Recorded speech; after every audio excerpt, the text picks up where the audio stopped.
Magandang araw po sa inyong lahat. Maulan din po ba dyan sa inyong mga lugar?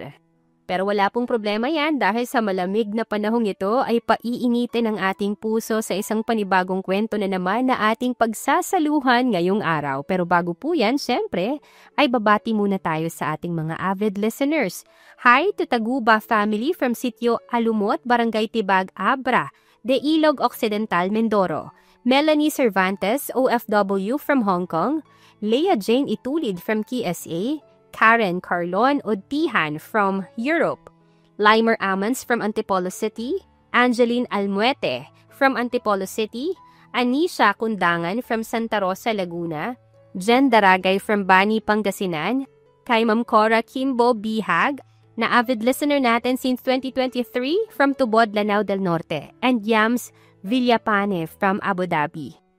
Tumutok lamang kayo dahil eto na ang nakakakilig na kwento ng isang babaeng iniwan sa gitna ng altar na siya namang sinagip sa init ng pagmamahal ng isang coffee shop owner.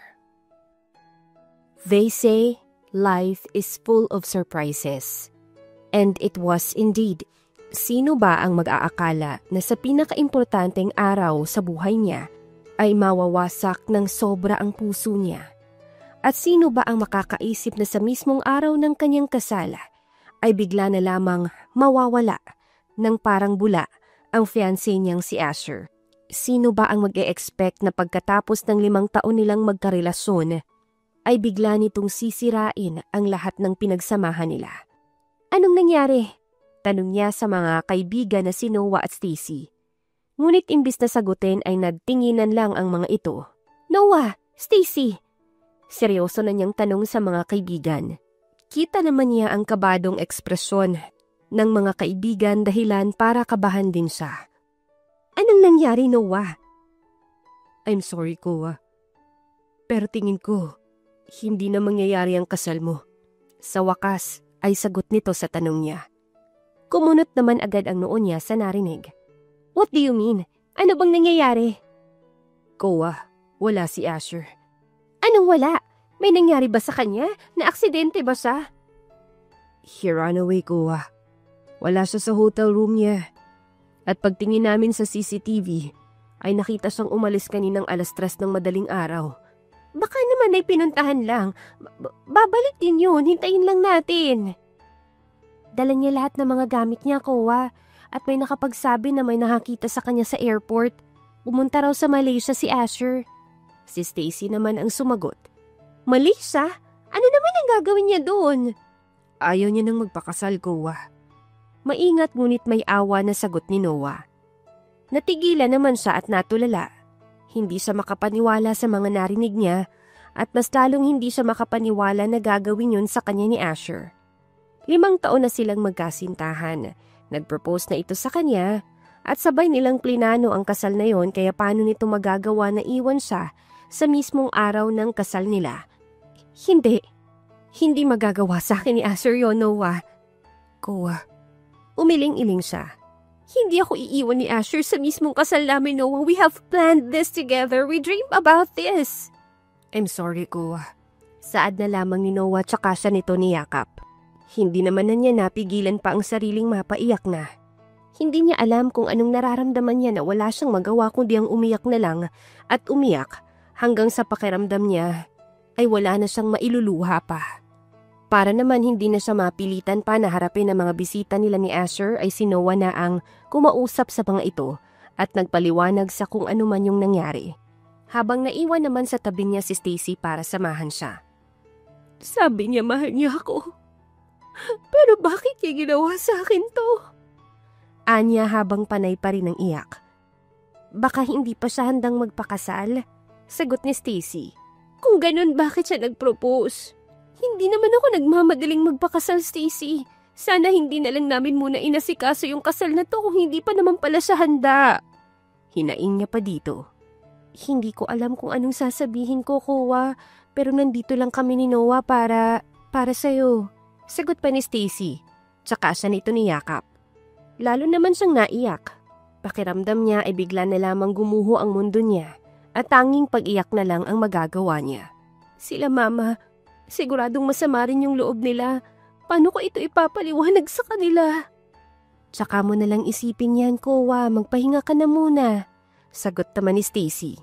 Siguradong naguguluhan sila at nasasaktan sa nangyayari. Saad niya. Si Noah na ang bahalang magpaliwanag sa kanila, Kowa. Saad ni Stacy. Hindi naman na siya iniwan nito. Sa tabi niya lang ito habang iniiyak niya ang buong puso niya sa sobrang sakit ng nararamdaman niya. Nakaalis na yung mga bisita ko, Nakausap ko na rin yung mga vendors mo. At naiintindihan naman nila yung nangyari. Pinahanda ko na lang din yung mga pagkain mo para busog naman yung mga guest bago sila umuwi. Balita sa kanya ni Noah. 5 oras na simula nang makan sila ang kasal nila at hanggang ngayon ay hindi pa rin siya makapaniwala sa nangyari. Tulala pa rin siya habang iniisip kung saan siya nagkulang at nagkamali. Kumain ka rin muna, Kowa. Kumbinsi pa nito sa kanya. Ayos lang ako. Walang buhay na sagot naman niya. Wala ka pang kinakain simula kagabi, Kowa. Baka mag-collapse ka na. Saad naman ni Stacy. Umiling naman siya. Gusto ko nilang umuwi. Sasamahan ka namin. Mabilis na sagot ni Noah. Tsaka siya nito inalalayang tumayo. Suot pa niya ang gown at veil niya at siguradong sabog na ang makeup niya dahil sa mahabang oras ng pag-iyak. Ganun pa man ay wala siyang pakialam. Kung kaya niya lang punitin ang gown niya ay siguradong kanina pa niya yun ginawa. Mula naman sa maganda niyang wedding gown na yon ay nagpalit na lang siya ng maluwag na t-shirt at kupas na maong na skirts. Hindi naman na niya mapigilan na maawa sa sarili habang nakatingin sa sariling refleksyon mula sa malaking salamin ng dressing room. Ang tagal mong pinangarap to, Kowa. Mauuwi lang pala sa kahihiyan. Anya sa sarili.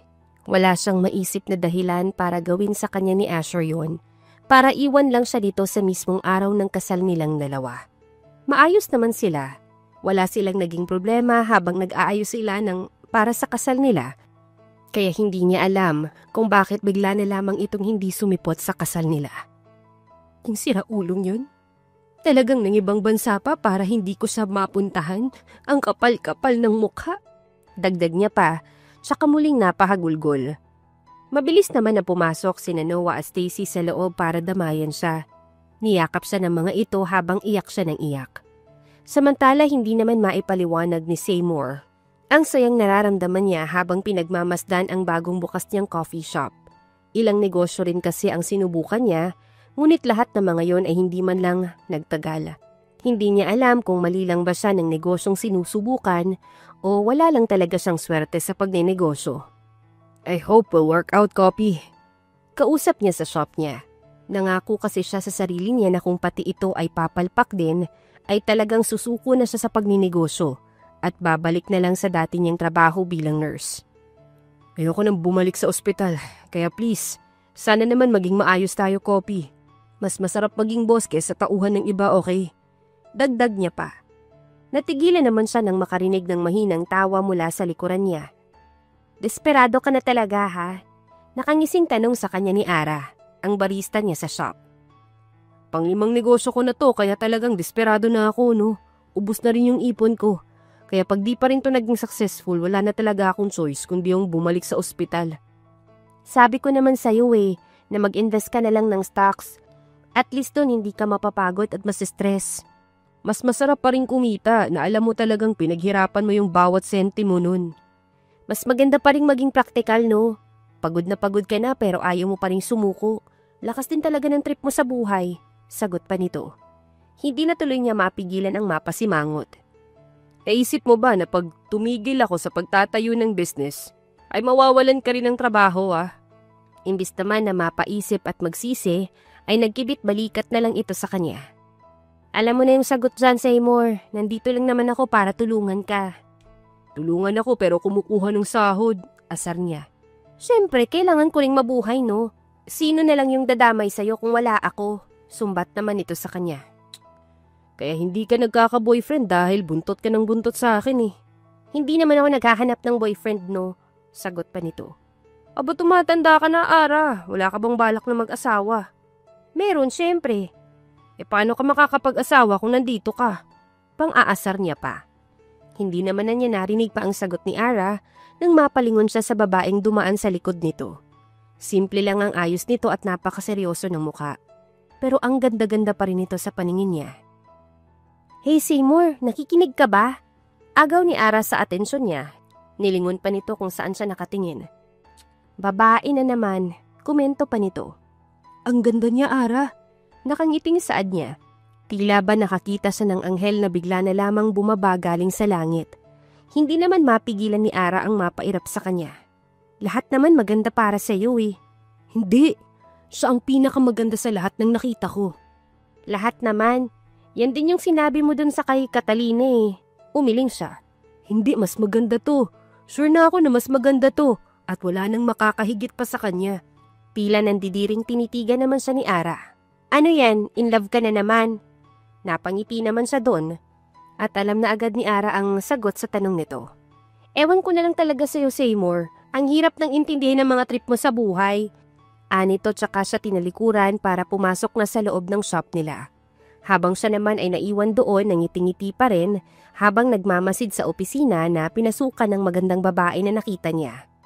Not & Co Events. Basa niya sa karatula sa labas ng pintuan nun. Sana siya yung coordinator kaysa client. Umaasang bulong niya bago pa sumunod kay Ara sa loob ng shop. Nang mga sumunod na araw naman ay naging abala silang dalawa ni Ara sa pagbubukas ng shop. Pinangarap man niya ay hindi pa rin siya makapaniwala na dinumog sila ng mga customers. Akala pa niya ay dahil lang sa bagong bukas sila at gusto silang subukan ng mga tao. Ngunit 2 linggo na matapos silang magbukas ay ganun pa rin ang dami ng pumupunta sa kanila. Hindi na babawasan kundi nadadagdagan pa. Ara, ito na yun no? Ito na yata yung negosyong para sa akin. Hindi pa rin makapaniwala na saad niya kay Ara matapos ang mahabang araw nila sa coffee shop. Ito na talaga yun, Seymour. Sa wakas, naawa na sa'yo ang universe at pinagbigyan na nila yung mga dasal mo. Dapat ba akong matouch or ma-offend dyan sa sinabi mo? Nagkibit balikat naman ito. Matanda ka na kaya ikaw nang bahala. Pero ito lang yung masasabi ko sa'yo ah. Binigay na sa'yo ang pangarap mo para iligtas ang mas nakararami. Ano na naman yan? Kunot noong tanong niya. Mapang-asar nang inisian naman siya nito. Naisip siguro ng universe na maraming magiging kawawang pasyente kung ikaw yung magiging nurse nila. Ah, talaga ba? Sabi siguro nila, tuparin na nga natin yung hiling nito. Baka imbis na gumaling yung mga magiging pasyente nito, lumala pa. Pag ito yung magsilbing nurse, pang-asar lalo nito sa kanya. Kung tusukin kaya kita dyan ng 7 gauge ha? Tinawanan naman siya nito at inilingan habang tuloy pa rin ang pang-aasar nito sa kanya. Natigil lang sila nang may pumasok na customer. Pakiramdam naman niya ay bigla siyang inalisan ng hininga nang makita kung sino yun. Sorry, we're closed. Bungad agad ni Ara. Ay ganun ba? Hindi! Putol naman niya sa sinasabi nito. Ilan ba yung order mo? Pwede ko pa naman ihabol bago kami magsara. Patuloy niya pa. Agad naman siyang nilingon ni Ara at tinaasan ng kilay. Hindi naman niya ito pinansin at tinutukan lang ng pansin ang dalagang customer nila. 3 kape lang sana. Iced Americano lahat. To go, sagot nito. Yun lang ba? Tanong niya naman ulit. Hindi na pinapansin pa ang pagmamaktol ni Ara sa gilid. Pati na rin yung cookies niyo, 1 box. Sagot naman nito ulit. Sige, gagawin ko na. Sagot niya tsaka mabilis na kumilos. Nang matapos ay agad niyang binalot ang mga yon at bumalik sa counter. Your order, Miss Anya. Lumapit naman agad ito at nag-abot ng card sa kanya. Kowa Alexandria Gomez. Yun ang pangalang nasa card na inabot nito sa kanya. Hindi naman na niya mapigilan ng mapangiti ng malapad dahil sa nakita. Thank you, saad ni Kowa pagkatapos makuha ang order nito. You're welcome. Please come again. Sagot naman niya. Ngiti-ngiti pa rin siya habang pinapanood ang pag-alis nito. 3 kape at 1 box ng cookies lang yung binili tapos card pa yung ginamit. Ano yun? Nag-credit card? Umiling naman siya. Hindi, debit card yun. At Kowa Alexandria yung pangalan niya. Ano naman? Kunot noong tanong ni Ara. Yun ang pangalan ng babaeng papakasalan ko.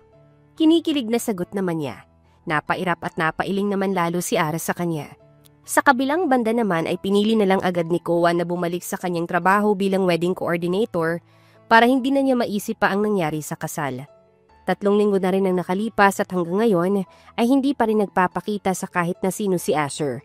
Tila ba naglaho na ito ng tuluyan sa mundo at kahit sino ay wala nang nakakita pa sa kung nasaan man ito. Sa puntong ito ay wala na siyang pakialam pa. Buti na lang ay mahina ang pangunawa niya sa ganong klase ng pagtatraidor na kahit gano'n niya pakamahal si Asher ay hindi na niya gugustuhin pang makita ito ulit. Nasasaktan man siya ng sobra ngayon ay tanggap na niya na tapos na silang dalawa nito. Sigurado ka bang kaya mo nang magtrabaho? Nag-aalalang tanong sa kanya ni Stacy. Oo, mas gusto ko na tong may ginagawa ako kaysa magkulong ako sa kwarto at isipin kung bakit bigla na lamang akong iniwan ni Asher. Sagot niya. Tama siya, Stacy. Hayaan na lang natin siya para hindi siya makaisip ng hindi maganda. Singit ni Noah. Broken-hearted ako, Noah, pero hindi naman ako suicidal, no? Hindi ko sasayangin yung buhay ko para lang sa lalaking hindi man lang iniisip yung nararamdaman ko. Mabuti naman kung ganyan yung pag-iisip mo. Dahil sa oras na gumawa ka ng katangahan dahil lang sa Asher na yan, ay ako mismo yung magdadala sa'yo sa mental. Ipapakulong na kita doon at sisiguraduhin ko na hindi ka na makakaalis sa lugar na yun. Banta pa nito sa kanya. Umiling naman siya ngunit hindi nagsalita. Alam naman namin na sobra kang nasasaktan at hindi namin binabaliwala yun, Koa. Pero sana isipin mo rin na ganyan na nga yung ginawa sa'yo ni Asher, tapos ay hahayaan mo pa na mas maging miserable pa yung buhay mo. Pangaral pa sa kanya ni Noah. Tama si Noah, Koa. Imbis na maglugmok ka, dapat ipakita mo kay Asher na hindi siya kawalan sa'yo. Dagdag pa ni Stacy. Paano ka naman yun gagawin kung wala nga siya, diba? Baka nga hindi na talaga yun magpakita sa akin habang buhay eh. Dapat lang no, dahil kung ako yung makakita sa kanya, ay baka ibaon ko agad siya ng buhay sa mismong kinatatayuan niya. Sagot pa ni Noah. Huwag yun ang pag-aksaya ng panahon pa, kaya huwag na lang din natin siyang pag-usapan pa. Gusto ko nang mag-move on na lang at kalimutan na siya. Sabi niya sa dalawa. Nagkatinginan naman ang mga ito at saka malungkot na ngumiti sa kanya. Kaya mo yan, Koa. Lalaki lang yan. Saad ni Noah. Makakahanap ka rin ng iba, yung mas better at mas masarap. Dagdag pa ni Stacy. Tumatangu-tangu pa ito para lang kumbinsihin siya. Hindi naman niya alam kung matutuwa or maiinis siya sa mga pinagsasasabi ng dalawa niyang kaibigan. Mas makakatulong sa akin na mag-move on kung hindi niyo nababanggitin pa sa akin si Asher na yun. Mahabang panahon din yung pinagsamahan naming dalawa. Kaya alam ko na hindi magiging madali para sa akin nakalimutan na lang basta yung mga memoryang nagawa namin. Kaya sana, hayaan niyo na lang ako. Gusto kong damdamin lahat ng sakit at kalungkutan na to para hindi ko na siya balikan. Gusto kong ipagluksa ang pagkabigo ko para tumatak sa isip ko na patay na to. Hindi na mabubuhay pa kahit kailan. Saad niya sa dalawa. Sige, kung yan yung makakatulong sa'yo. Sagot naman ni Noah. Thank you, balik na tayo sa trabaho. Sumunod naman ang mga ito tulad ng hiniling niya. At hindi na siya pinakialaman ng mga ito sa pagtatrabaho. Kahit pahalos abutin siya ng madaling araw sa opisina kaka-overtime, ay hinayaan na siya ng mga ito. Nakausap mo na ba yung mga vendors ni na Mr. Valos and Miss Sanchez, Noah? Tanong niya. Yes, available sila for meeting for Friday next week. Sagot naman ito. Yung kay Mr. Legaspi and Miss Cruz. Okay na rin yon. Sa June 12 naman sila available for meeting. Si Stacy naman yung sumagot. Okay, thank you. Sagot naman niya tsaka muling binalingan ng ginagawa niya. Sobrang hectic ng schedule nila dahil bukod sa mga nakaset na nilang kasal, ay may mga inquiries pa rin silang kailangang asikasuhin. At sa ilang taon na niya sa industriya, ay ngayon lang siya nagpapasalamat ng sobra-sobra na ganun sila kaabala sa trabaho. Wala na kasi siyang oras na isipin pa ang nangyari sa mismong kasal niya dahil sa dami ng dapat niyang gawin. Gusto niyang kape? Biglang tanong ni Noah sa kalagitnaan ng pagtatrabaho nila. Iced Americano sa akin, sagot naman niya. Sus, sipag man libre ng kape ngayon. Palibhasa, gustong sumilay sa bartender sa kabila. Tukso naman ni Stacy. Sino? Yung babae? Tanong naman niya kahit imposible yun. Hindi, yung lalaki. Yun din yata yung may-ari eh. Kaya etong malanding to pa na yung bili ng kape ngayon, sagot naman ni Stacy. Inirapan naman sila ni Noah. Ang dami mong sinasabi, Stacy. Huwag na kaya kitang libre ngayon. Ito naman napaka-OA. Iced Americano din yung sa akin. Sagot pa nito. Napakadaldal mo kasi. Singhal naman ni Noah. Crush mo yun, Noah? Hindi no. Talaga ba? Pang-aasar ni Stacy. Hindi. Mas straight pa sa ruler yun no. Sagot naman ni Noah. Even a ruler can bend, Noah. Malay mo may chance naman. Nakangising saad niya. Huwag niyo akong paasahin dahil wala talaga. Sagot nito tsaka siya sinamaan ng tingin. Ikaw na nga lang yung bumili. Sabay utos nito sa kanya. Abay bakit ako? Tanong niya. Tinaasan siya nito ng kilay. Bakit hindi ikaw ha? Ikaw yung manlilibre eh. Reklamo naman niya. Yun na nga. Ako na nga yung manlilibre kaya kayo naman yung bumili. Sagot nito tsaka nilapag sa harap nila ang perang pambili ng kape nila. Ako na yung bibili kaya wag na kayong magtalo. Presinta naman ni Stacy. Ngunit bago pa man ito nakuha ang pera ay pinigilan na ito ni Noah. No, dito ka lang Stacy. Hayaan mo tong si Koa na naman yung mamili ng kape natin no. Masyado na tong nagbubuhay prinsesa dito. Saad ni Noah. What? Huwag ka nang magwat-wat dyan. Bilisan mo na at bumili ka na dun sa kabila ng kape natin. Utos nito sa kanya. Hindi naman siya kumilos agad at napatingin sa dalawa. Ngunit na makitang seryoso ang mga to ay wala na siyang nagawa kundi ang kunin ang binigay nitong pera at gawin ang gusto ng mga ito. Samantala hindi naman mapigilan ni Seymour ang makaramdam ng kilig ngayon na nasa harap niya ulit si Koa. Ilang araw na rin ang makalipas simula nang unang pumasok sa shop niya ito at simula din noon ay araw-araw siyang nagdadasal na pumasok ito ulit sa kanila. Hindi para bumili ng kape, kundi para na rin makausap niya rin ito kahit saglit lang. Kaya ngayon na nasa harap niya na ulit si Koa, ay hindi na talaga niya mapigilang mapangiti ng malawak. 3 iced Americano. Anya bago pa man masabi ni Koa ang order nito. Yung order mo diba? Nakabisado ko na kasi yun din yung laging order ni Sir Noah eh.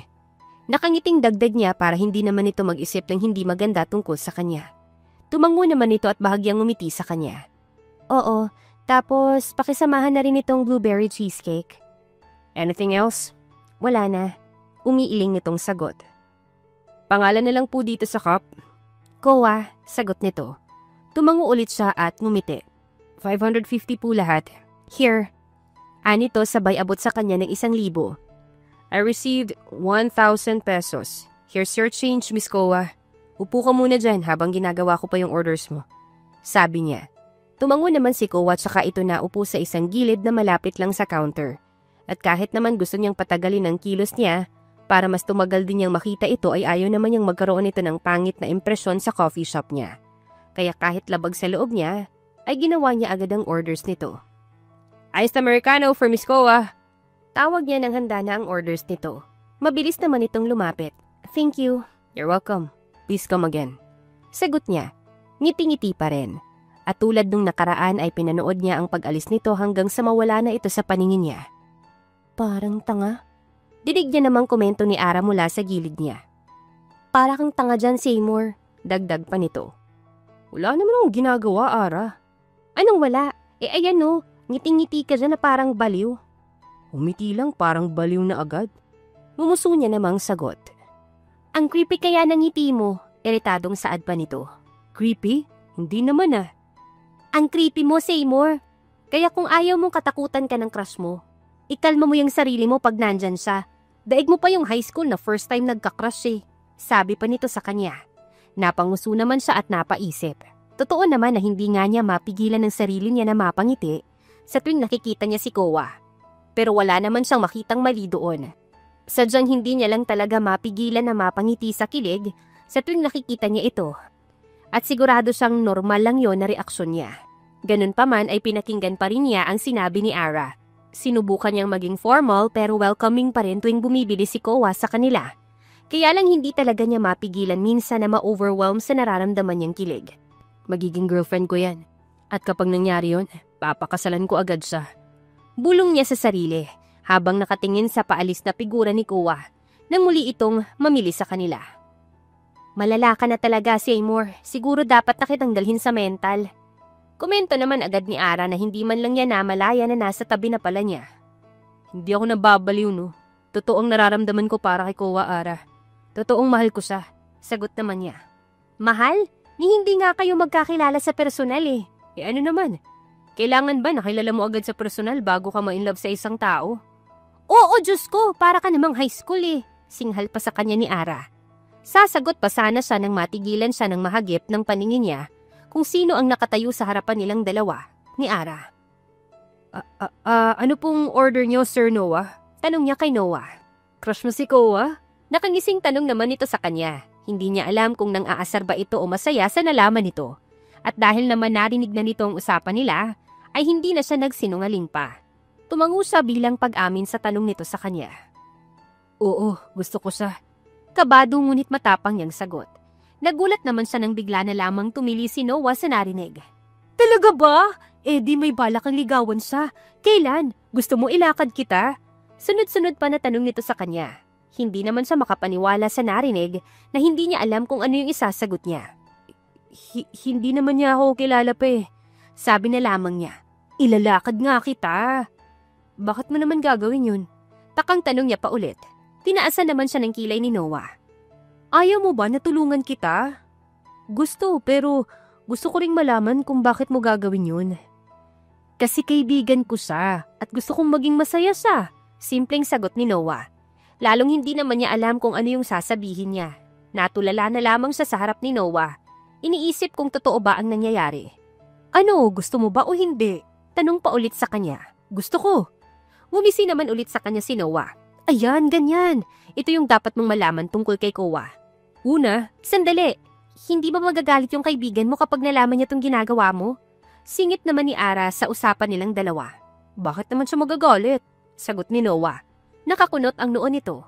Dahil binubugaw mo siya. Sino bang hindi magagalit kung binubugaw ka ng taong pinagkakatiwalaan mo sa lalaking hindi mo naman kilala? Sagot ulit ni Ara. Binubugaw? Inis ngunit natatawa na talong ni Noah. Bakit? Hindi ba yun yung ginagawa mo ngayon? Binubugaw mo siya sa taong hindi naman niya kilala. Sagot pa ni Ara. Ara! Awat naman niya nang makitang naiinis na ng tuluyan si Noah dito. Ngunit imbis na tumigil, ay matalim ang tingin na binalingan naman siya nito. Isa ka pa eh. Kung talagang gusto mo siya, kumilos kang mag-isa. Huwag kang umasa sa ibang tao. Baling nito sa kanya. Wait, sino ka ba? Tanong ni Noah habang naglilipat-lipat ang tingin nito sa kanilang dalawa ni Ara. Kaibigan ko siya. Mabilis naman niyang sagot. Kaibigan? Eh bakit masyadong pakialamera? Tanong pa nito sa kanya. Kita naman niyang na-offend si Ara sa narinig. Ngunit bago pa man ito makasagot ay hinila niya na ito papasok sa kitchen ng shop nila. Sumenyas na lamang siya kay Noah na aalis lang siya bigla. Ara, tama na. Anong tama na?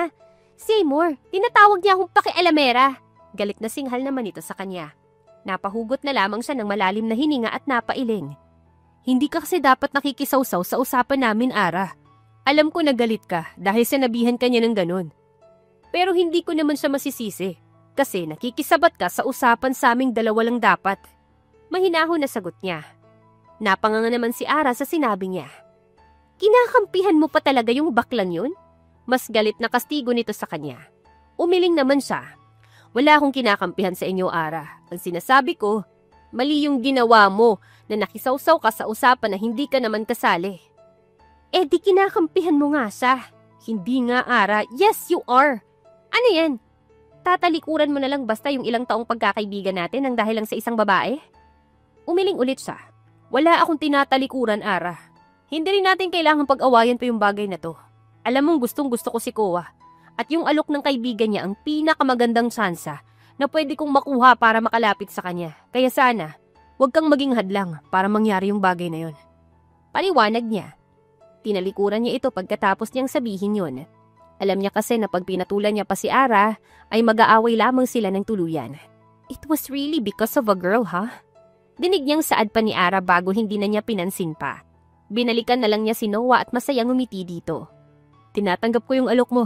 Ano-ano ba yung dapat kong gawin para magkaroon ako ng chance sa kanya? Saad niya agad kay Noah. Konti lang naman mga dapat mong gawin. At unang-una rin ay siguraduhin mong walang manghihimasok sa magiging relasyon niyo ng kaibigan ko. Tulad ng kaibigan mong yun. Nakataas ang kilay na sagot naman ito sa kanya. Hindi mo na kailangang isipin pa ang bagay na yan. Sagot naman niya agad. Mabuti naman kung ganun. Nagsimula na itong magsabi ng mga bagay tungkol kay Kowa. Pagkatapos no na pinakinggan, ay tinandaan naman niya ng mabuti. Isa pa pala sa pinaka-importante na dapat mong malaman tungkol kay Kowa, she was engaged and almost married. Tinakbuhan siya ng groom niya sa mismong araw ng kasal niya, na magti-2 months pa lang simula nun. Kaya kung talagang sigurado ka na sa kanya, ihanda mo yung sarili mo na magiging mahirap ang haharapin mo.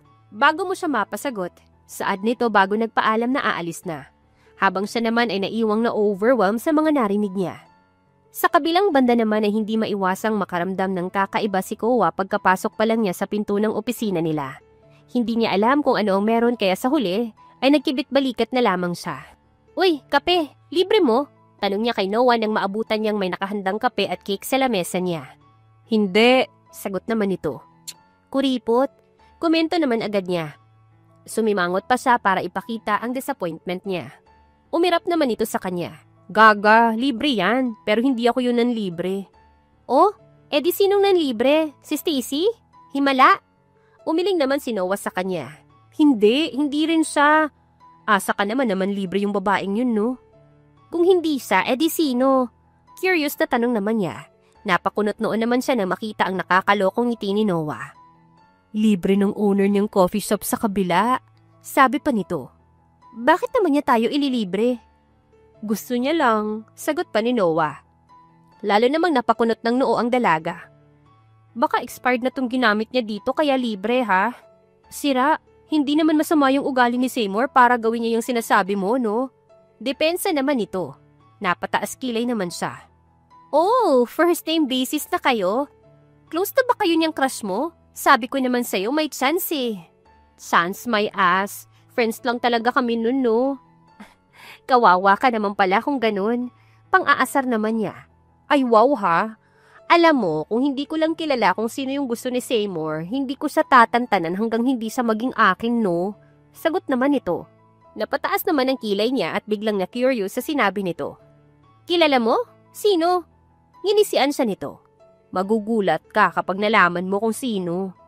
Kilala ko rin? Kilalang kilala mo. Sagot naman nito. Sino? Si Stacy ba? Umiling si Noah. Hindi siya. Eh sino? Kayong dalawa lang naman yung kilala ko na pwede niyang magustuhan, no? Kami lang ni Stacy? Eh ikaw, hindi mo ba naisip na pwedeng ikaw din? Taas kilay na saad nito. Imposible at hindi rin ako interesado. Bakit naman hindi? Ang hot niya kaya. Ang laki ng biceps ko, ah. Pwedeng-pwede kang lumambitin doon. Wala akong pakialam, Noah. Pero crush ka niya. Saad pa niya. Nanlaki naman yung mga mata niya sa narinig. Sira ulo. Natawa naman si Noah. Gaga seryoso ko, crush ka nga niya. Try mo siya, girl. Sira ulo ka talaga. Makapagsalita ka, akala mo nagpapa-free taste ka ng pagkain, ha? Ayos lang yun, mukha naman siyang masarap, girl. Noah! Oh, bakit susi ka pa? Kaka-break ko lang, baka nakakalimutan mo. Oo naman, yung siraulo mong ex, di naisip na may kasal siyang tinakbuhan eh. Tapos ikaw dyan, nagpapakaimotera ka rin. Hindi naman yun, syempre. Kailangan ko munang mag-heal, no? Naku, hindi na uso yung heal-heal na yan, Kowa. Ang uso na ngayon ay yung gumaganti. Yung lumalaban at hindi nagpapakamartir. Kaya kung ako sa'yo, tigilan mo na yung pagiging babae sa banga mong paandar na yan. Lumabas ka at magsaya. Payo pa nito sa kanya. Hindi naman niya alam kung matatawa or maiinis siya sa mga sinabi nito kaya napailing na lamang siya. Seymour de la Paz. Saad pa nito, napakunot noon naman siya. Ano? Seymour, yun yung pangalan ng owner ng coffee shop. Nakangisi na sagot naman ito. Ewan ko sa'yo, Noah, bahala ka dyan. Irap niya sa kaibigan bago ito talikuran. Pero crush ka nga ni Seymour, Kowa. Pahabol pa nito. Hindi naman na niya ito pinansin pa at nagdiretso na lamang sa loob ng office niya.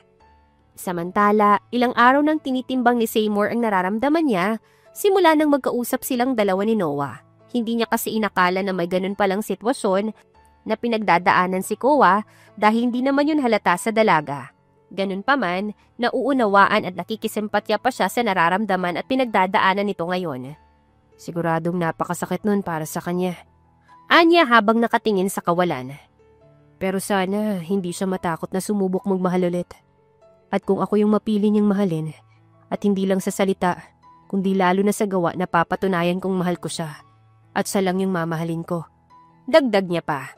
Alam niyang mahihirapan siyang ligawan si Kowa, ngunit hindi siya basta susuko hanggang sa mapatunayan niya ang sarili niya dito. Hanggang sa mapagbigyan siya nito na iparamdam ang pagmamahal niya para sa dalaga. Kaya lang ay paano niya gagawin yun kung halos isang linggo niya na itong hindi nakikita? Baka nalaman na niyang crush mo siya at dahil hindi ka naman niya type, ayaw na niyang bumili dito sa atin. Komento ni Ara, na siguro'y napapansin ang paghihintay niya. Namili na kasi kanina yung kaibigan nilang isa. Kaya baka hindi siya namili. Depensa naman niya. Ganon din kahapon at nung nakaraang araw, Seymour. Obvious naman na iniiwasan ka niya. Sigurado ako na yung impaktang bakla na yun yung dahilan. Siguro sinabi niya na crush mo yung Kowa kaya ayun ngayon, iniiwasan ka na. Na para bang nakakahawa ka namang sakit. Hindi naman siguro ganun yun, Ara. Baka busy lang sila. June na kasi maraming nagpapakasal kapag ganitong buwan, diba? Sagot naman niya. Nasabihan naman na siya ni Noah na alam na ni Kowa ang tungkol sa pagkakaroon niya ng crush sa dalaga. At kahit alam niyang yun yung pwedeng dahilan kung bakit tila iniiwasan siya ni Kowa ngayon, ay gusto pa rin niyang paniwalaan na hindi yun totoo. Ha? Sige, paasahin mo pa sa wala yung sarili mo, Seymour. Para sa huli, mas talo ka lang masaktan. Ayos lang sa akin kung masasaktan lang ako sa huli, Ara. At least, napaalam ko sa kanya yung nararamdaman ko. Wala akong pagsisisihan na naging duwag ako. Sagot naman niya. Ang tanga mo talaga? Call me whatever you want, Ara. I'm just in love. And there was no other way to express my feelings but to tell her about it. Kibit balikat na sagot niya. Hindi naman na siya inimikan pa ni Ara, kaya hindi na rin siya umimik pa. At kahit alam niyang galit ito sa kanya, ay hinayaan na lang din niya yon. Na mga sumunod na araw naman ay pinilit na lamang niya ang sarili na huwag mag-isip gaano para hindi yun makaapekto sa pagtatrabaho niya at para hindi rin magkaroon ng pagkakataon si Ara na sermonan na naman siya. Sumuko ka na, Seymour. Wala ka talagang pag-asa sa babaeng yun. Bulong sa kanya ni Ara nang makita nilang dumaan sa harap ng shop nila si Kowa. Nagmamadali pa ang mga hakbang nito. Kahit na ang dami nitong dala. Hindi na niya natapos pa ang sasabihin nang bigla na lamang muntik na natapilok si Kowa bago makalampas sa shop nila. Dahilan para malaglag ang mga dala nito. Mabilis naman siyang lumabas at nilapitan nito para tulungan. Hi. Alangan niyang bati kay Kowa. Hi. Sagot naman nito kahit hindi man lang siya sinulyapan ng tingin. Alam niya na alam na nito ang nararamdaman niya. At hindi niya ito masisisi kung nakakaramdam ito ngayon ng pagkailang sa kanya. Tulungan na kita? Tanong niya. Saglit namang nagdalawang isip si Kowa at tumingin sa paligid nila bago tumango sa kanya. Thank you, sabi pa nito. Ngumiti lang siya tsaka kinuha ang mga dala nito.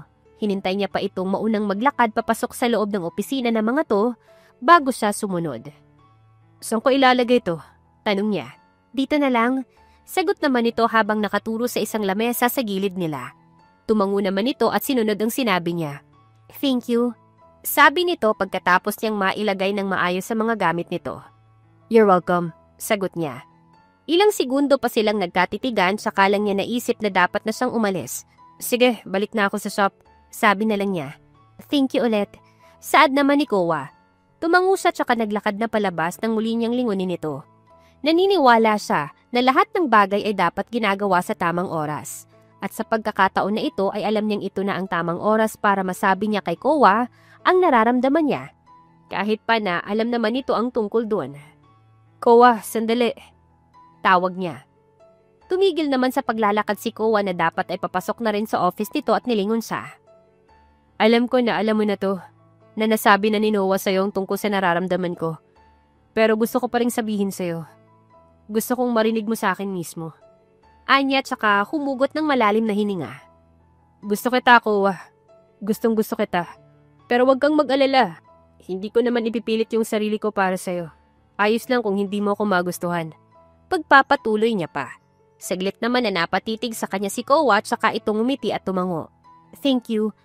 But I just had my wedding canceled because my groom ran away. Sabi naman nito tsaka muli siyang tinalikuran at tuluyan ng pumasok sa loob ng office nito.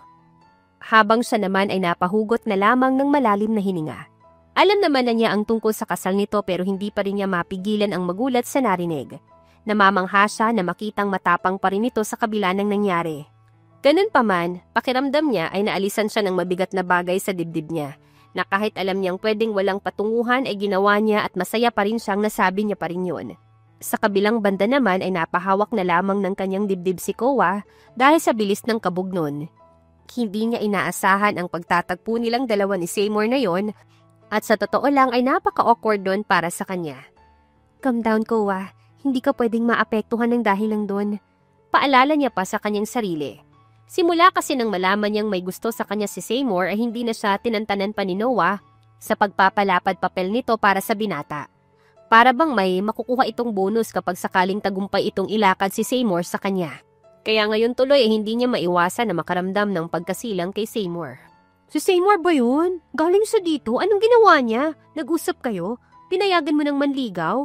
Sunod-sunod na tanong pa ni Noah sa kanya pagkatapos itong sumugod sa office niya. Tinulungan niya lang ako, Noah. Sagot naman niya. Tinulungan saan? Sa mga dala ko kasi nahulog kanina. Hindi mo kasi ako tinulungan bitbitin lahat ng mga yun eh. Bruha ka din eh. Tama lang na hindi kita tinulungan. See, nagkausap kayo ni Seymour. Anong pinag-usapan niyo? Wala nga, wag kang magsinungaling, Kowa. Nakita ko na nag-usap kayo. Wala nga lang yun. Sinabi niya lang na gusto niya ako. Yun lang. Ano naman yung sinabi mo? Sabi ko thank you. Sagot niya. Gaga ka. Yan talaga yung sinabi mo sa kanya? Oo nga, ano ba dapat yung sasabihin ko? Ang sama naman ng ugali mo, Kowa. Ang sakit nun. Kesa naman wala akong sabihin, 'di ba? Isa pa wala naman akong masasabing iba kundi yun lang eh. Bigyan mo kasi ng chance, Kowa. Noah, 2 months pa lang simula nung hindi natuloy yung kasal ko. Ano naman? Iisipin ng mga tao na ang bilis kong naka-move on. Napasinghal naman si Noah sa kanya. Kung may mas mabilis pa sa inyo ni Asher na naka-move on, sure akong sayon. Kaya bakit mo ikukulong yung sarili mo sa isang sitwasyon na hindi naman ikaw yung may gusto? Hindi naman ako katulad niya, Noah. Sagot naman niya. Ay naku, bahala ka nga sa buhay mo. Sagot nito tsaka nag-march siya palabas ng office niya. Napailing naman ngunit hindi rin maiwasang isipin ang sinabi nito. Alam naman niya na tama ito, na dapat wag siyang magpakulong sa nakaraan niya. Ngunit hindi naman niya yun magagawa lalo na takot siya sa sasabihin ng mga tao sa paligid niya. Trust your timeline, Kowa. Hindi porket sinabi nila ay dapat mong sundin. Sabi na lamang niya sa sarili. Alam niyang hindi dapat na minamadali ang pag-move on, kaya yon ang gagawin niya. Ngunit paano niya gagawin yon kung tila plano na ni Noah sa buhay ang ireto siya sa bago nitong kaibigan na si Seymour? Noah! Nagtitimping tawag niya kay Noah nang makitang kasama nila si Seymour sa team dinner dapat nila. Kakatapos lang ng buwan at bilang selebrasyon sa successful na mga kasal na inorganize nila, ay naisipan nilang mag-dinner na magkakasama. Huwag kang KJ, Kowa. Saad naman agad nito sa kanya. Akala ko ba team dinner to? Bakit yan nandito? +1 ko siya, bakit? +1? Wala namang usapan na pwedeng magdala ng +1 ah. Reklamo niya. Imbis naman na magpaliwanag ay tinaasan pa siya ng kilay ni Noah. My God, Kowa, ang damot mo naman. Anito. Napanganga naman siya sa narinig. What? Hindi na sumagot pa si Noah imbis ay tinaasan lamang siya nito ng kilay. You know what? Never mind. Dagdag niya pa at naiiling na lamang. Kumain na lang siya ng tahimik at hindi na pinansin pa ang ginagawa ni Noah. Nauna na lamang siyang umalis nang matapos na silang kumain. Hi, bati naman sa kanya ni Seymour habang naglalakad siya papunta sa parking lot ng restaurant. Hindi man lang niya napansin na nakasunod na pala ito sa kanya. Hello, sagot naman niya. Sumuyap lamang siya dito saglit at muling tumingin ng diretso sa nilalakaran niya. I'm sorry ko. Ha? For the inconvenience, alam ko na hindi mo gustong sumama ako dito. Nagkunot noon naman siya. Are you guilt-tripping me? Hindi ganun yung ibig kong sabihin. Gusto ko lang sabihin na naiintindihan ko na hindi ka comfortable na nandito ako. Pagkatapos mong malaman na gusto kita. Naiintindihan ko rin na hindi mo ako gusto. Paliwanag naman ni Seymour. Kung alam mo naman pala yan, bakit nandito ka rin? Gusto ko lang sumubok. Sumubok saan? Sa'yo. Gusto kong ipakita sa'yo na seryoso ako. Anito. Napahugot siya ng malalim na hininga. You don't have to do that. Hindi ako interesado. Alam ko naman yan eh. Nasabi na sa akin ni Noah. Pero gusto ko pa rin subukan. Gusto kong patunayan sa'yo na malinis yung intensyon ko kahit na imposibleng mangyari. Papahirapan mo lang yung sarili mo. Ganun naman talaga kapag mahal mo. Dapat pinaghihirapan mo. Natigilan naman siya. Hindi niya alam kung anong dapat niyang sabihin dahil sa narinig. Pero wag kang mag-alala, nirerespeto ko yung desisyon at opinyon mo. Patuloy naman ni Seymour. Wala na talaga siyang masabi kaya umiling na lang siya at nalikuran nito para makapunta na sa sasakyan niya. Hindi naman mawala sa isip niya ang sinabi nito habang nagmamaneho siya pauwi. Paano niya nasabing mahal niya ako? Halos kakakilala lang namin eh. Ni hindi nga kami close, reklamo niya. Ay naku, kasalanan to ni Noah eh. Yari talaga sa akin yung baklang yun. Makakalbo pati kilay niya sa akin. Naiiling na saad na lamang niya. Ayaw niya nang isipin pa ang mga nangyari. Ayaw niya nang isipin, ayaw niya nang stress yung sarili niya. Samantala, hindi naman maiwasan na makaramdam ng kaba si Seymour habang hinihintay niya ang pagdaan ni Kowa sa harap ng shop niya. Alam niyang sinabi niyang irerespeto niya ang opinyon at desisyon ni Kowa, pero hindi naman ibig sabihin noon na hindi siya umaasa kahit papano. Baka magalit siya. Anya kay Noah na naghihintay din sa pagdaan ni Kowa. Bakit naman siya magagalit nang dahil lang sa binigyan mo siya ng bulaklak? Baka maisip niya na ang kulit ko masyado. Sagot niya. Si Noah ang nagpapalakas ng loob niya na gawin lang ang gusto niya para mapatunayan kay Kowa ang nararamdaman niya. Hindi mo naman siya kinukulit, Seymour. Pinapakita mo lang sa kanya yung nararamdaman mo. Baka nga makulitan siya. Binasted na nga ako tapos nangungulit pa rin. Ganyan kahina yung loob mo? Taas kilay na tanong naman ito sa kanya. Alam mo, Seymour, mukha lang matapang yan si Kowa pero iyakin yan. Masyadong malambot yung loob niya. Kaya kung magiging consistent ka lang sa panunuyo sa kanya, ay siguradong mapapasagot mo yan. Pero kailangan mong ipangako na mamahalin mo siya ng tama at tapat dahil kung hindi, ako naman talagang makakalaban mo mismo. Saan pa nito? Mahal ko siya, Noah. At kung mabibigyan niya ako ng pagkakataon, ay sisiguraduhin kong hindi yun masasayang. Wala akong sasayangin. Determinadong sagot niya. Di mabuti. Ipagpatuloy mo lang tong ginagawa mo, Seymour. Promise, magpapasalamat ka sa huli na hindi ka sumuko. Sabi pa nito. At yun nga ang ginawa niya. Kahit malabo at imposible ay hindi siya sumuko na patunayan kay Kowa ang nararamdaman niya. At kahit tila naiinis naman ang dalaga nung una ay unti-unti na rin siyang nasanay at hinayaan na lang din niya kalaunan. Thanks. Saad ni Kowa nang maabutan siya nitong nagdala ng merienda sa opisina nito. You're welcome. Kabadong sagot niya. Ayaw niya sanang maabutan siya nitong ginagawa yon kaya lang bago pa man siya makaalis ay inabutan na siya nito. Nakiramdam naman siya sa mood nito. Tinignan niya kung nainis ba ito. Ngunit wala naman siyang nakitang ganon. I hope you don't mind this, Kowa. Sabi pa niya. Nagkibit balikat naman ang dalaga. I don't. Hindi naman kita mapipigilan kahit anong sabihin ko. Yeah, matigas yung ulo ko eh. Pansin ko nga. Napangiti naman siya. Baka may gusto kang i-request na merienda. Pwede kong gawin para sa'yo. Pinaningkita naman siya ng mata ni Kowa. Ngumiti sa lalo. Para pwede kong ilagay sa shop pag nagustuhan mo. Dahilan niya. Binigyan mo pa ako ng responsibilidad ha. Napapailing na sagot naman ito. Hindi naman. Oo. Paano kung hindi naman magustuhan ng customers mo yun? Ayos lang. Ang importante naman magustuhan mo eh. Sagot naman niya. Napailing naman ito lalo. Ewan ko sa'yo, Seymour. Natigilan naman ito. Pakiramdam niya ay biglang tumigil ang pag-ikot ng mundo niya nang marinig na tawagin siya nito sa pangalan niya. Sa puntong yun ay alam niyang lumalaki na ang tsansa niya na makapasok sa mundo ni Kowa. Kaya naman ang mga sumunod na araw ay mas binambuti pa niya ang panunuyo sa dalaga. Tinatapangan na rin niya ang loob niya para makausap ito. Masarap, hindi masyadong matamis at creamy. Malambot din yung texture niya, hindi katulad ng mga karaniwang nabibili sa labas. Komento nito sa patikim niyang cassava cake. Sige, ilalagay ko agad sa menu namin. Ilalagay mo na agad? Hindi mo muna ipapa-free taste? Hindi na. Ikaw pa ba? Tiwala ako sa reviews mo eh. Sagot niya. Hindi naman umimik si Kowa at tumitig na lang sa kanya na para bang binabasa nito ang buong pagkatao niya, kasama na ang kanyang kaluluwa. Bagay na hinding-hindi niya pipigilan. Gusto niyang malaman nitong pwede nitong gawin yun. Pwede nitong alamin pati yung pinakamaliit na detalye tungkol sa kanya. Handa siyang gawin yun kung yun yung magiging dahilan para sa pagbukas ng puso nito para sa kanya. Sa kabilang banda naman ay hindi na mapigilan pa ni Kowa ang mapatulala habang pilit na pinoproseso ang nararamdaman niya dahil kay Seymour. Wala siyang plano ngunit hindi naman niya mapigilan ang sarili niya na isipin ang binata. Gusto niyang isipin na hindi niya dapat nararamdaman yun pero hindi rin naman maiwasan na itanong kung bakit hindi. 5 buwan na rin simula nang iniwan siya ni Asher at ngayon lang siya unti-unting nakakabalik sa sarili.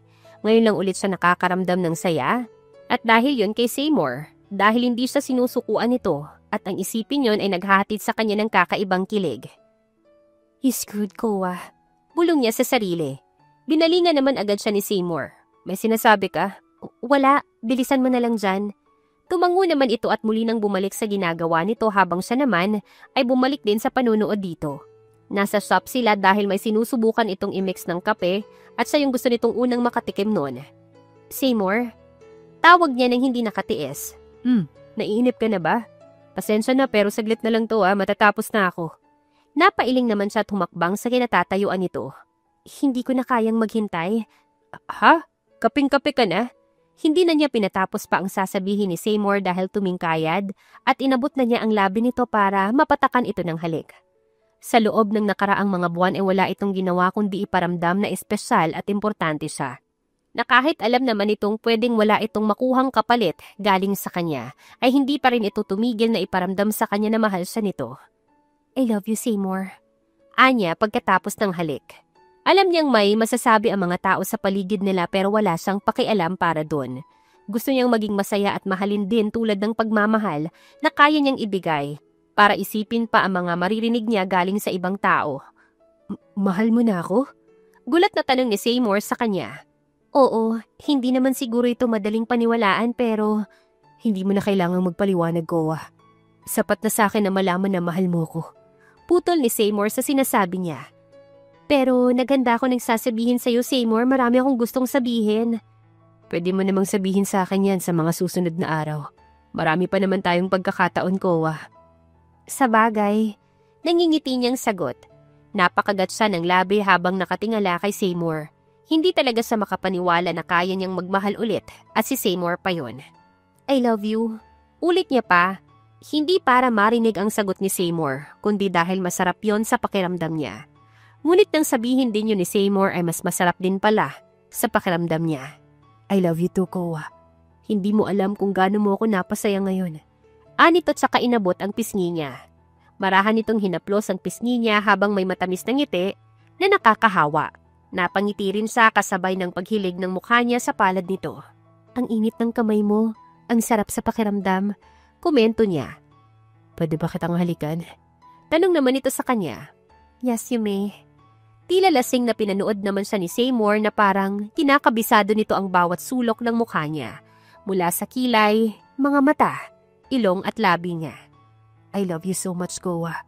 Malambing na sabi pa nito habang marahan na humahaplos ang hinlalaki nito sa labi niya. Hindi naman na niya maiwasan na mas mamangha pa kay Seymour. I love you too. I want more kisses, Seymour. Daig naman niya tsaka hinalikan ang daliri nitong nasa labi pa rin niya. Tila gatilyo naman yon sa natitirang pasensya ni Seymour dahil bigla na lamang siyang sinunggaban nito ng halik. At sa pagkakataon na ito ay agresibo at mapanghanap ang halik nito sa kanya. I give you all the kisses you want, baby. Bulong pa nito sa kanya tsaka muli siyang hinalikan. Ang sarap-sarap ng pakiramdam niya na tila ba muli siyang nabuhay mula sa pagkakahimlay. 2 linggo na rin ang nakalipas simula nang naging sila at wala na siyang ibang naramdaman pa kundi kasiyahan. Ganon din sina Noah at Stacy. Masaya ang mga to para sa kanilang dalawa ni Seymour. Ngunit hindi lahat masaya para sa kaligayahan nilang dalawa ni Seymour. Layuan mo siya. Malamig na saad sa kanya ni Ara nang maabutan siya nitong mag-isa sa kusina ng shop. Napakunot naman ang noon niya nang balingan niya ito. Ha? Ang sabi ko, layuan mo si Seymour. Hindi ka nararapat para sa kanya. Paglilinaw pa nito. Bakit ka naman gagawin yan? Bakit hindi? Hindi ka makakabuti sa kanya. Hihilahin mo lang siya pababa. Sagot nito. Ramdam na ramdam niya pa ang inis sa tono ng pananalita nito. Hindi naman niya mapigilan ang matawa dahil sa inis. Bakit naman kita susundin? Sino ka ba? Kaibigan ako ni Seymour. Matagal ko na siyang kilala. At nasaksihan ko lahat ng paghihirap niya simula umpisa. Kaya hindi ako papayag na mawala lang ng parang bula lahat ng pinaghirapan niya ng dahil lang sa'yo. Sagot pa nito. Hindi ko alam kung saan nanggagaling yung ganyang opinion mo tungkol sa akin, Ara. Pero isa lang yung masasabi ko. Mahal ko si Seymour. At hindi lang ako basta nagdesisyon na ipaalam yun sa kanya. Pinag-isipan kong mabuti to bago ako nagtapat sa kanya. Sagot niya. Hindi niya alam kung bakit bigla na lamang siyang pinagsasabihan ito ng ganito. Gayong wala naman siyang ginagawa na mali. Mahal niya si Seymour at totoo siya sa nararamdaman niya. Mahal mo ba talaga siya? O sinasabi mo lang yan para maniwala ako sa'yo at hindi ko isipin na ginagamit mo lang siya? Bakit ko naman siya gagamitin? Para saan? Kunot noong tanong niya. Para makalimutan yung ex-fiancé mo at palpak mong kasal. Alam ko ang tungkol doon at kahit anong sabihin mo, hindi mo ko mapapaniwalang mahal mo si Seymour kahit ilang buwan pa lang simula nang maudlot yung kasal mo. Singhal pa nito sa kanya. Tingin mo ba, hindi pa namin napag-usapan ni Seymour yan? We did. I told him about my past, even before he pursued me, and after we got together. Hindi ako basta lang pumasok sa relasyon na tutulad ng iniisip mo, Ara. At lalong hindi ko ginagamit si Seymour, dahil totoong mahal ko siya. Sagot niya at hindi na hinintay pa, na makasagot pa ito dahil tinalikuran niya na ito para makaalis.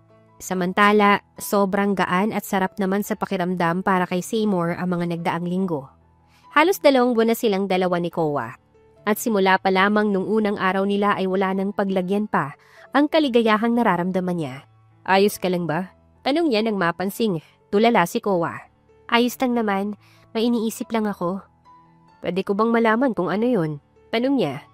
Hindi ko alam kung dapat ko pa bang sabihin sa'yo to, Seymour. Bakit naman hindi? Tungkol ito kay Ara. Anong tungkol sa kanya? Nilapitan niya ako kanina at sinabihan na layuan kita dahil hindi naman ako makakabuti para sa'yo. Sa tingin niya hihilahin lang kita pababa. Nakaramdam agad siya ng inis sa narinig. Alam naman niyang hindi sang-ayon si Ara sa pagmamahal niya para kay Koa. Ngunit wala siyang nakikitang karapatan para sabihin ni Ara ang ganon sa nobya niya.